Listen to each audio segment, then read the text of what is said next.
Hello guys, what's up? So in this quick video I'm going to show you how you can get the UFO filter on TikTok. So I'm in TikTok camera. To get this effect, go here. This is the effects gallery. Okay, so I'm in trending section now. So go to new. Okay, and this is the filter. Remember this image, tap on it. Okay, so this is the effect, and suppose you are not getting the effect from here, then what you can do, you can go to discover and you can search for UFO sky.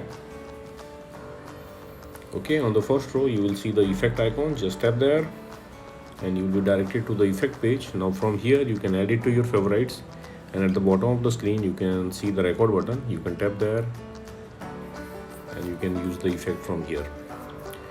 Okay, and suppose you are not getting the effect like this also, then what you can do, go back. Okay, link to this website I'll give in the description box below. So here in this website you will see the effect icon. Tap on the effect icon and open it with TikTok. Okay, and you will be directed to the effect page. Tap on the record button and that's it, you got the filter. So that's it guys. Likewise you can get this UFO filter on TikTok. So thanks for watching the video guys. See you on the next video.